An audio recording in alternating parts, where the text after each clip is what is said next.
pôr mais um elemento nessa nossa conversa. Ao contrário do que gostaria a campanha de Jair Bolsonaro, e o Uribe acabou de falar disso, o presidente não dá trégua para a Justiça Eleitoral e para parte dos ministros do Supremo. A equipe dele entende que as críticas não contribuem para a reeleição. Reportagem de Juliana Lopes. Alvo de inquéritos tanto no STF quanto no TSE, Bolsonaro voltou a proferir ataques àqueles que comandam, já comandaram ou vão comandar as cortes. Em entrevista à Rádio Guaíba de Porto Alegre, Bolsonaro chamou o ex-presidente do Tribunal Superior Eleitoral, Luiz Roberto Barroso, de criminoso por ter articulado contra a PEC do voto impresso no ano passado. Isso é crime previsto na Constituição. O Barroso é um criminoso. E depois o Barroso vai para os Estados Unidos, dá uma palestra como retirar o presidente da República, depois vai para o Reino Unido, fala lá que ele ressuscitar o voto em papel como antigamente. Barroso, tu é um mentiroso, um mentiroso.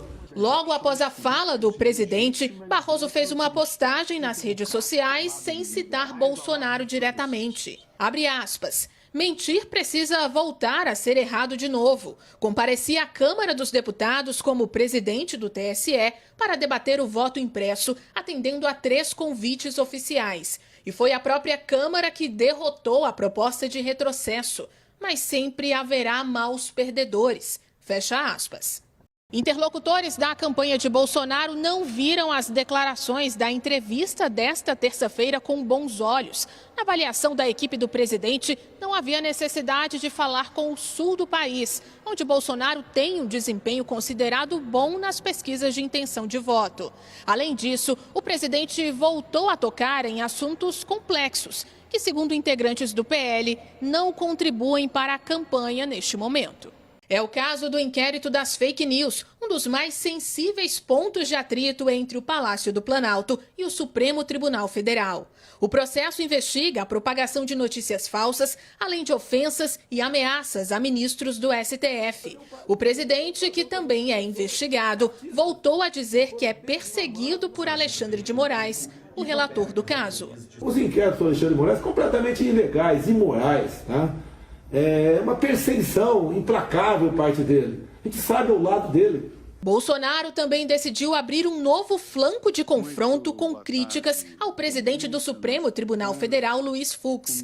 Disse que o próprio Fux deveria estar respondendo o inquérito das fake news por ter defendido o sistema eleitoral brasileiro nesta segunda-feira, na abertura do semestre judiciário. Com todo respeito ao Fux, né, de vez em quando nós trocamos algumas palavras aqui, ele é chefe de poder, mas no mínimo, para ser educado, equivocado. Ou fake news, que deveria estar o Fux respondendo o processo lá no inquérito do Alexandre de Moraes, se fosse um inquérito sério.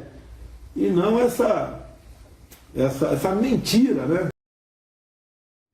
Em nota enviada para a CNN, a despeito da manifestação do ministro Barroso no Twitter, a assessoria do STF respondeu que os ministros não vão se pronunciar oficialmente sobre as declarações de Bolsonaro.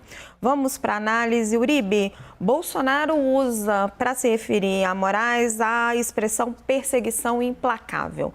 Os relatos que chegam de Brasília é de um Bolsonaro acuado, muito nervoso e efetivamente nas conversas expressando um receio de ser preso depois das eleições, caso perca a votação. Que bastidores você tem sobre o estado de espírito do presidente? Bastante raivoso, Landinha. A gente pôde ver isso agora nessas declarações. O presidente Jair Bolsonaro não era tão enérgico e tão ofensivo como foi hoje em relação a vários ministros. Ao curto prazo e ao longo prazo, segundo algumas fontes do Palácio Planalto. Curto prazo, 7 de setembro. Há uma preocupação do presidente Jair Bolsonaro que se repita o que aconteceu no ano passado, que haja operações no âmbito do inquérito das milícias digitais contra aliados dele em meio às eleições, tentando colocar sobre ele uma espécie de pecha de violento, como foi em relação a Sérgio Reis e também em relação ao Tony de Paula, deputado federal. Então, o que ele quer? Já se preparar com um discurso dizendo que há uma perseguição caso haja uma operação daqueles que ameaçam as instituições democráticas em vídeos para o 7 de setembro. Segundo ponto, o day after, o depois das eleições. E esse ponto é muito bem citado, viu, Raquel Landim? A questão de uma eventual prisão caso ele perca, então, o foro privilegiado e não vença as eleições. E não é só isso. Há também a questão dele liderar um movimento mais ou menos como Donald Trump faz nos Estados Unidos de oposição. Ou seja, colocar uma pecha no Tribunal Superior Eleitoral de que ele é perseguido, que é o algoz da eleição dele, e assim que as eleições foram fraudadas, para que ele seja uma espécie de líder da oposição em um futuro governo, eventual governo do ex-presidente Luiz Inácio Lula da Silva. Então, uma preocupação em curto prazo, com 7 de setembro, e em longo prazo. Tanto a possibilidade dele ser responsabilizado criminalmente, como uma tentativa dele de liderar o bloco da oposição em um eventual governo adversário a ele. Thaís, mesma pergunta. Qual é a percepção do presidente Jair Bolsonaro hoje sobre o que o Uribe chamou do day after? Raquel, todo mundo com quem a gente conversa aqui em Brasília diz que sim, o presidente Jair Bolsonaro tem tido declarações nessas conversas de bastidores num tom bastante tenso. Hoje falei com diversos ministros do Supremo Tribunal Federal e eles classificaram essa nova sequência de ataques não só aos ministros do Supremo Tribunal Federal, mas também, novamente, ao nosso sistema eleitoral, à nossa urna eletrônica, como um ato de desespero do presidente Jair Bolsonaro. É assim que a gente ouve.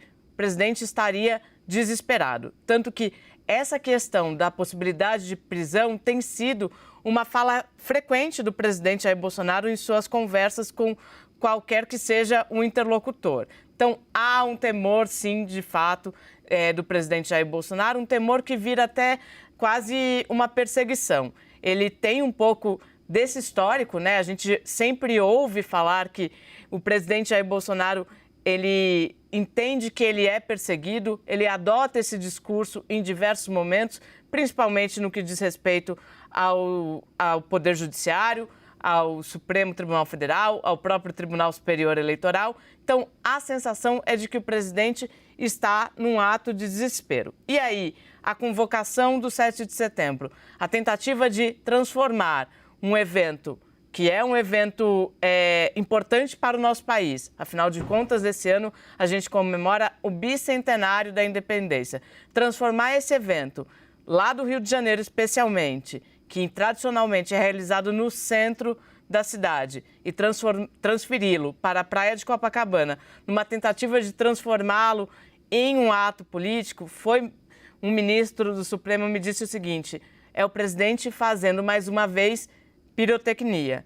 Então, há uma clara avaliação de que o presidente age por desespero, mas que neste momento ele não tem tanto respaldo como ele já teve num passado recente. Raquel. Gente, nós estamos com o tempo curtinho, então vou pedir o poder de síntese de vocês. Uribe, voltando um pouquinho no nosso assunto anterior.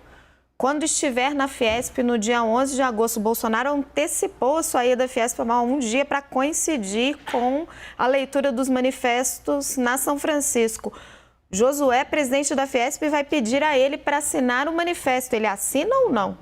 O que eu ouvi, Raquel, é inclusive que ele pode não comparecer mais. Tem alguns aliados dele dizendo para ele não ir, que ele pode ser colocado justamente no que eles chamam dessa cilada que você disse. Ele não quer assinar hoje. Ele mesmo pediu antecipação. Thaís, ele assina? Raquel, ele dá todos os indicativos de que não. Não faria sentido ele assinar um documento, segundo ele mesmo, referendado por pessoas que não teriam caráter.